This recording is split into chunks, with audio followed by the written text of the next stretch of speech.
Le Flash Info avec le centre de stockage de la Manche. 190 anciens salariés des abattoirs IM de Sainte-Cécile devant le tribunal administratif de Caen aujourd'hui. Ils entendent dénoncer le plan de sauvegarde de l'emploi mis en place suite à la liquidation de l'entreprise prononcée le 4 juillet dernier. Ils dénoncent notamment l'insuffisance des mesures d'accompagnement.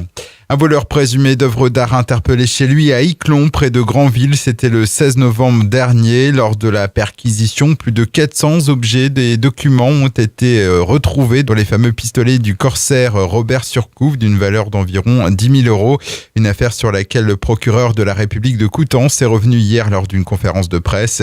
Le suspect, un homme de 36 ans, est convoqué devant la justice le 12 décembre prochain.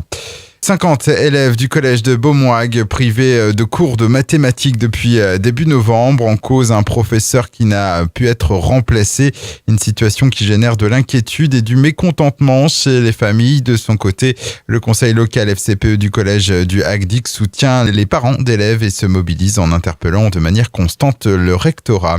Une collision entre deux voitures sur la commune déléguée de Carqueville. C'était hier peu avant 13h au croisement de la rue Almendigen et de la rue Marcel Samba. Les deux conducteurs présentant des douleurs au thorax ont été transportés au centre hospitalier public du Cotentin. 12 sapeurs-pompiers ont été mobilisés. Une enquête est ouverte.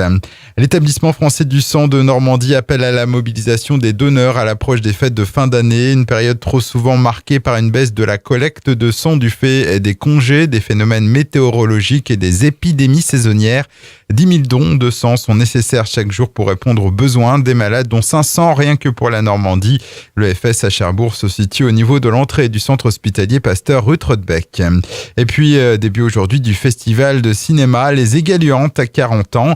Des invités de prestige sont attendus. Jean-Paul Rouve, Claude Lelouch ou encore Françoise Fabian. C'est d'ailleurs cette dernière qui fera l'ouverture du festival avec un concert exceptionnel ce soir au théâtre de 40 ans.